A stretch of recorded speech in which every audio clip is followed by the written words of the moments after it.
നമ്മൾ സാധാരണയായിട്ട് ട്രെയിനിൽ പോകുമ്പോൾ അതിൻ്റെ മുകളിലൂടെ കരിപ്പുക വരുന്നത് നമ്മൾ കണ്ടിട്ടുണ്ട്. ഇല്ലെങ്കിൽ നല്ലൊരു സൗണ്ട് കേൾക്കാറുണ്ട്. പക്ഷെ ഒന്ന് ആലോചിച്ച് നോക്കും, നമ്മൾ ട്രെയിനിൽ പോകുമ്പോൾ അതിൻ്റെ മുകളിലൂടെ ആവിയാണ് വരുന്നതെങ്കിലോ. കേൾക്കുമ്പോൾ ഒരു സിനിമയായിട്ട് തോന്നാം, പക്ഷെ അത് സത്യമാണ്. 2026 ജൂലൈ 17 നമ്മുടെ പ്രധാനമന്ത്രി നരേന്ദ്രമോദി ഇന്ത്യയിലെ ആദ്യത്തെ ഹൈഡ്രജൻ ട്രെയിനായ നമോ ഗ്രീൻ റെയിൽ ഫ്ലാഗ് ഓഫ് ചെയ്തു. ഇതോടെ ജർമ്മനിയും ഫ്രാൻസും ചൈനയും ഒക്കെയുള്ള ഒരു എലൈറ്റ് ക്ലബിലേക്ക് നമ്മുടെ ഇന്ത്യയുടെ ഒരു മാസ് എൻട്രി. 7 ദിവസം കൊണ്ട് ഈ ട്രെയിൻ ഓടിയത് 1200 കിലോമീറ്റർ. ഏകദേശം 3200 ലിറ്റർ ഡീസലാണ് ലാഭിച്ചത്.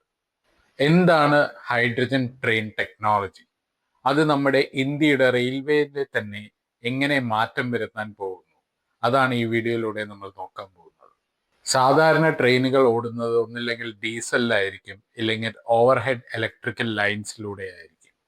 എന്നാൽ ഈ ഹൈഡ്രജൻ ട്രെയിനിന് മുകളിൽ വലിയ ലൈനുകളുടെയോ കമ്പികളുടെയോ ആവശ്യമില്ല. ഇതിന്റെ ഉള്ളിൽ തന്നെ ഒരു മിനി ഓൺബോർഡ് പവർ പ്ലാന്റ് തന്നെയുണ്ട്. ട്രെയിനിന്റെ മുകളിൽ വലിയ സിലിണ്ടറുകളിലായി ഹൈഡ്രജൻ ഗ്യാസ് നിറച്ചു വെച്ചിട്ടുണ്ടാകാം. ഈ ഹൈഡ്രജനിലേക്ക് അന്തരീക്ഷത്തിൽ നിന്നും ഓക്സിജൻ മിക്സ് ആയി അവിടെ ഒരു കെമിക്കൽ റിയാക്ഷൻ നടക്കും. ഈ റിയാക്ഷൻ വഴിയാണ് അവിടെ ഇലക്ട്രിസിറ്റി ഉണ്ടാവുന്നത്.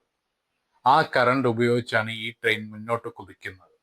ഈ റിയാക്ഷന്റെ ബൈ പ്രോഡക്റ്റ് എന്ന് പറയുന്നത് വെറും ചൂടും പച്ചവെള്ളവും ആവിയും മാത്രമാണ്.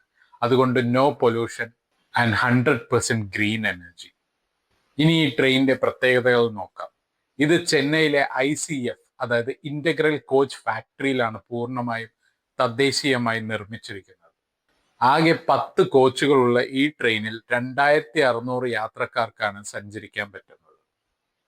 ലോകത്തിലെ തന്നെ ഏറ്റവും വലിയ ഹൈഡ്രജൻ ട്രെയിനുകളിൽ ഒന്നാണ് നമ്മുടെ ഇന്ത്യയിലുള്ളത്. പരമാവധി മണിക്കൂറിൽ 110 km/h സ്പീഡിൽ ഇതിന് ഓടാൻ പറ്റും.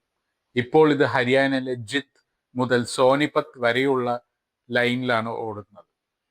ഈ ജിന്ദ് മുതൽ സോനിപത്ത് വരെ 89 കിലോമീറ്ററാണ് ഈ റൂട്ടിന്റെ ദൈർഘ്യം. ഇതിനായി ജിന്ദിൽ ഇന്ത്യയിലെ ഏറ്റവും വലിയ ഹൈഡ്രജൻ റീഫ്യൂലിംഗ് പ്ലാന്റും റെയിൽവേ സെറ്റ് ചെയ്തിട്ടുണ്ട്. പക്ഷെ ഇവിടെ നമ്മൾ ചിന്തിക്കേണ്ട ചില കാര്യങ്ങളുണ്ട്. ഹൈഡ്രജൻ എന്ന് പറയുന്നത് ഭയങ്കര ഫ്ലെയിമബിൾ ആയിട്ടുള്ള ഗ്യാസാണ്. അതുകൊണ്ട് തന്നെ പെട്ടെന്ന് തീ പിടിക്കും.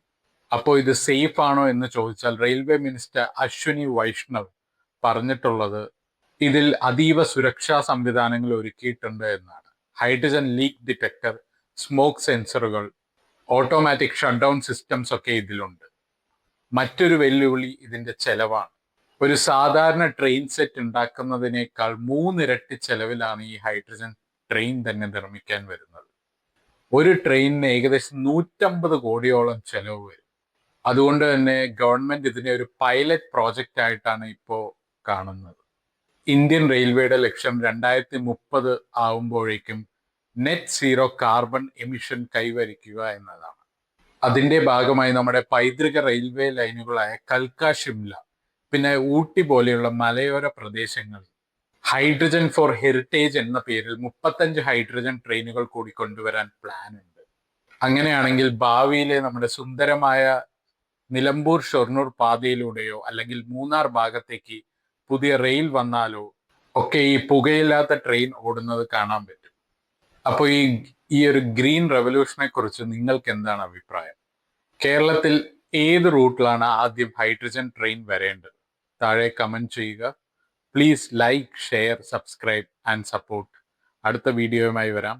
Thank you. Take care.